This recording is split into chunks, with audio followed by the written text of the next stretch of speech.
won an Emmy and a Golden Globe for her role as Eleanor Frutt on the critically acclaimed show The Practice. Here's what she had to say when she accepted her Emmy. This is amazing! I have always felt like such a misfit, and to get this award from my peers is such a huge victory.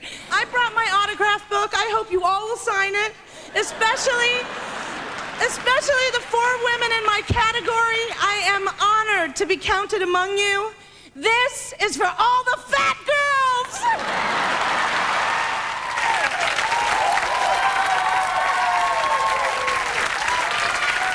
How brilliant is she? Please welcome the fabulous Camryn Manheim.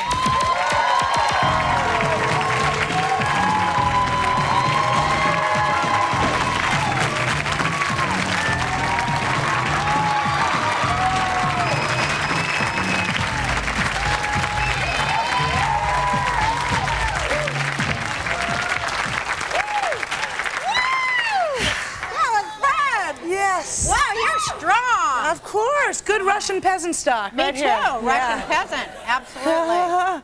What were you thinking about when you accepted that award? I really wanted to say, you know, I was going to hold it up and go, this is for all the men I ever loved who never loved me back. But that fat thing came out instead. And it changed my life, so it's fabulous. We know what that means, though, to all the fat girls. Yeah. We know exactly what that means. It does mean to all the men I've loved who didn't love me back. It means all of that. It means, you know, screw you. It means I told you I could do it. It means all of that. It means all of that, and it means, too, I'll eat what I damn well please. Oh, thank you. White chocolate. How'd you know? I just knew. I go, oh, that girl will eat when she comes on. She'll have a Godiva chocolate with me. I have all these girls on from this town, and they're all so damn afraid. Can I take the whole box? You can have as many as you want. All right, I'm just going to keep it with me. We can have whatever we want. That's right. We can do whatever we want. We're fat and we're fabulous.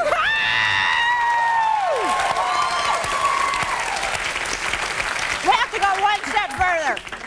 We have to go one step further. We are divine. Forget fat. We are divine. That's right. We are divine divas. That's right. You ever get sick of talking about being fat? Then you have books called Wake Up, I'm Fat. Yeah. I know. I'm so genius, though. I have been on every talk show, every radio show. Not only do I think everybody else is sick of hearing about me, I am sick of talking about myself. In fact, when they called me and said, what do you want to talk about? I said, you know what? I just would rather interview Roseanne about my book. So why don't you talk about my book? In fact, all right. Why don't you get up out of your chair, sit over here, and we'll do that whole thing, okay? Okay, then I get the candy. All right, hey. Then I get the cards. All right, so let me, Camryn. Okay. Now I'm going to be Camryn? Yeah, you be Camryn, I'm Roseanne. So, off everybody.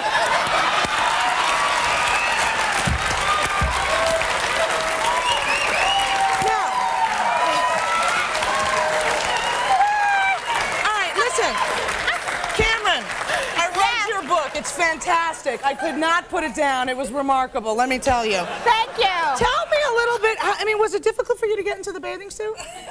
I had to get really brave. Yeah. You know, I wore some support pantyhose under it. I see that. And you know, and a little bit of tape, you know, to keep the knockers up. And you got the banner here that says misunderstood. Misunderstood. Oh yeah, I had it all going on that day. Misunderstood. Yeah. Absolutely. What else are you going to ask me? Well, I want to, you're going on this tour. Yeah. And I'm going on tour. Now, do you feel that now that you're like the self-proclaimed poster child for all fat women, that if you were to lose weight, you would, you know, lose your credibility in the fat population?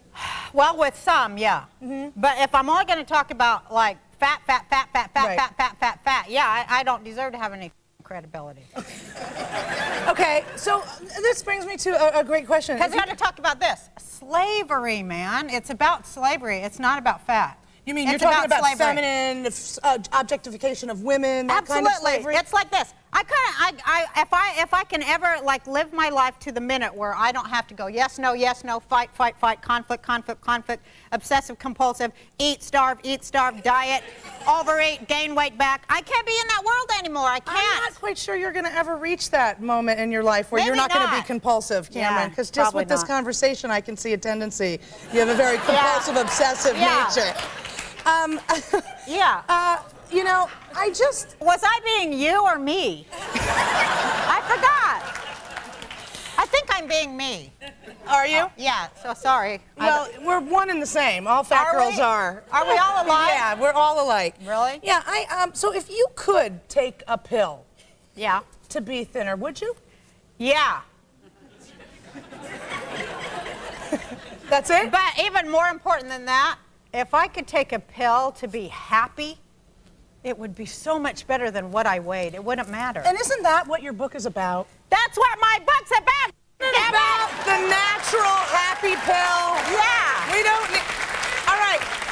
We're here talking with Camryn Manheim. When we come back from station break, we'll be more with Camryn. Stay tuned. Come on back. See, somebody's finding me. Or George. Did George Vogelman ever have access? Was he ever in the office alone? It isn't him, Lindsay. Can you really know that now? Yes. Okay. Arraignment's at 2, Division 1. I can't imagine they'll set bail, but... I don't believe this is really happening. A guy comes in, he throws heroin at me, and I am suddenly being held for concealing a murder weapon?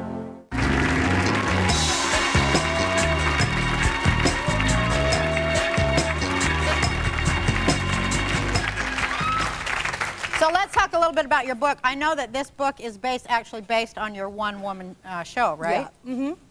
I did a play in New York by the same title, and I'd been tripping around New York for about 10 years trying to get acting work, and it was really tough because there was nothing for me to do. Right, because they couldn't see what a great actress they wanted me to be 10 or 15 years older so I could play the old frumpy, you know, nurses and prison wardens and you know what, me too, that's why I never do no movies, because they always want me to play the lesbian dog catcher. And I wouldn't do it. That's a far cry from the prison warden, so I'll take that one. No, it's all the same. It's kind of kitten with a whip, but fat. Right. Well, I wanted them to notice me, and so I wrote a play. I said, you know, look at me, watch me. And I wrote this play and had it done at a theater there. I produced it. I kicked and screamed, called in every favor that I possibly could, and I got people to come. And that's what you have to do in this business. There's just not enough room for everybody, and you've got to fight for it. You've got to make your room, don't you? You just don't take anybody down with you as you go. Don't be vicious, be kind, but really you got to work really hard. Well, that's something I think that, speaking of fat again, just because now I want to talk about the metaphysical fat thing, and then we'll move off it. But no, because there is a metaphysic to it about taking up your space and being a woman and daring to take your space. And I think a lot of women who are in the fat thing apologize for the space they take up. It's interesting you should say that, because when I was in acting school, my teachers used to say, you only act from the head up. Like, I'd be in an argument with somebody in a scene, I'd be like, I'm so mad at you, I can't believe it, and I'd lose my voice. Wow. And they said, you know, you're not using your body, because, and I would think about it, and I thought, well, if I really use my body and use my voice, I'm afraid they're gonna go through the wall to the next room, you know? And so the whole 3 years at NYU was just getting me to go, I'm really mad at you, get out of here! You know, which took me a long time to own all of it. Yeah, you've got to own it all. And you know, as soon as you own it all, it looks good. Yeah. It looks really good. Well, there's a boyfriend form on page 117 for all of you men out there who think I do look good. The thing that I'm finding, since I was like biologically altered so I could get over my food obsession and remove myself from the small box I had pinned myself in, is that now, like when I would do it, because I had to do it all by voice and all by face too, because we only look in the mirror. We don't. We're totally detached from our bodies because we don't think they're right or perfect. We don't like their shape or whatever. Well, we have a lot of, you know, outside shame. Well, that, but all the images that we're confronted with on a daily basis tell us that our bodies aren't desirable. Right. So it's a miracle that, you know, you arrive in your 20s or your 30s and have any kind of self-worth, because everything that's been told to you or taught you is that you're not good enough, you know? Right. So it's a long fight out of that. It is a fight. Yeah, it really is. And now I was thinking, since I was shrinking a little bit, which I'm totally freaked out about. I mean, I'm really freaked out that I'm shrinking. But you like it. You're happy. I don't know. I don't know if I like it. It's freaky, but I can't alter it. Let me ask you something. What? You changed, you know, you had the surgery, you changed, and now you're smaller. Yeah. Do you really think loving yourself has anything to do with the outside, or does the work really have to start on the inside? It's all in my head. It wasn't. Still the same old Roseanne. It didn't even matter what my body looked like. That was just a manifestation of what was going on in my head. I was like, okay, more. I need more space between me and that guy that's going to get on top of me. I swear to God, that's what it was. Can I just say this? Now when the guy gets on top of you, he's way closer, and it's freaking me out, and I can't even have sex. What do you think of that? Have you ever been in jail? Have you ever been in jail? Good segue. Have you? Yeah, I've been in jail. What for? Hitchhiking. That was a crime? Yeah, way back. What were you in jail for? Oh, I was in jail for protesting at a pro-choice rally. I went, they took in like 100 people. They cuffed us in those like plastic cuffs to make the point. And so I'm in jail, and they give you the call, and I called my mom, and I'm like, Mom, I'm in jail. And she's like, oh my God, what for? I said, well, I was arrested for participating in a pro-choice rally. And my parents, who are like staunch liberals, my mom says, oh, honey, that's wonderful, mazel tov. And then I hear her screaming to my dad, going, Jerry, Camryn was arrested for civil disobedience. And my dad is like, that's great, honey, go, fight. I'm like, hey, I'm in jail, get me out. My mom's like, you stay in there and you make your point. So yeah. I've been in jail. Thanks to my parents, I had to stay a lot longer than I ever anticipated. Because all my friends are like, so bye, my mom just bailed me out. I'm like, screw you. My parents are making me stay. My parents are making a point. I have to do a commercial, then we're going to come back and talk a little bit more. More with our goddess Camryn when we return.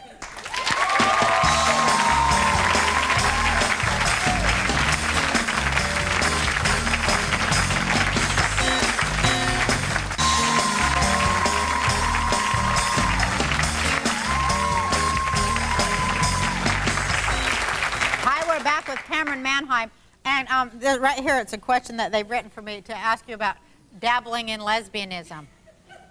Yeah? Yeah, you've dabbled in lesbianism, haven't you? Well, I think, I went to college, basically. That's the answer to that. I went to, college in the early 80s. It was, hip. And I,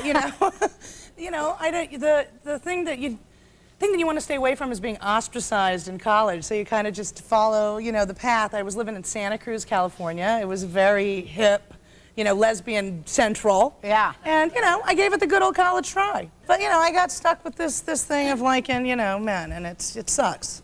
For me, it's sad, too, and scary, because it's like, oh my God, I have to be with another human being. It's scary. Well, it's scary. Sense. It is very scary. It's a very, it's your... for me, when I did a film where I had to get naked in the film, it was The Road to Wellville, and I was, butt naked in that film. And How'd you do that? It was hard because I hadn't been, alone with one person naked, let alone a room of 50. It was very tough. And, we have so many body issues. We're so body conscious. And even women who weigh 105 pounds hate their bodies and don't want to be intimate. I think it's a national crisis, really. Because when you go to Europe, it's not the same way. And it certainly wasn't this way 100 years ago when women like us were considered goddesses. I mean, we're still considered goddesses, but in our own legend or minds. But, there was a time when we would have been thought of as royalty and regal and... Courtesans. Exactly. Absolutely. Exactly. We would have been the object of many men's desire, but somewhere along the line that changed. Yeah. I don't know how, I don't know where. Whoever decided the change is Satan, as far as I'm concerned. I think they're Satan, too. They don't like women.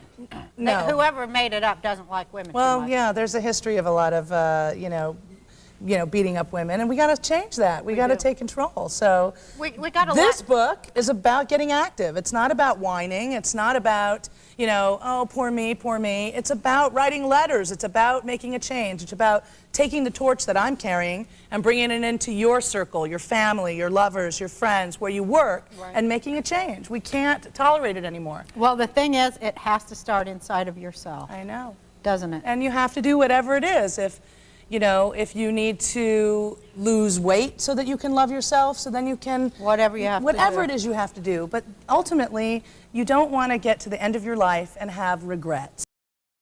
And my book is about embracing the day and not waiting for your life to begin years down the line. It's right now. You're standing on the corner of life, and you better get going. That's right. it. Absolutely.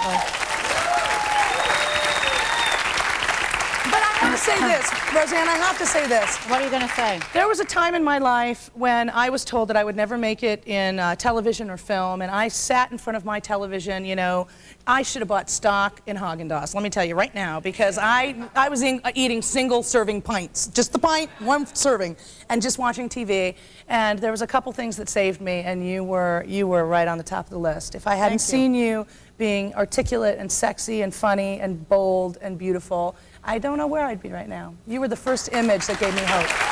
Well, that's sweet. Thank you. I mean that. I love you for it. I really appreciate you saying that, far beyond just hearing it from myself and my own ego, because the truth of it is that if we don't thank the people who risk something ever, Right. we're never going to get anywhere. I- Thank you for thanking me. It means a lot to me. I appreciate it very much. Thank you for being here. Camryn, I know that you know sign language, and in fact, you signed, right? I was an interpreter for years. And so will you sign me out? Sure, For go right those ahead. people as we go. I want to thank Ann Margaret for being on my show today, as well as Miss Camryn Manheim, who's here to sign us all off. Thanks to my fabulous audience, and especially you at home.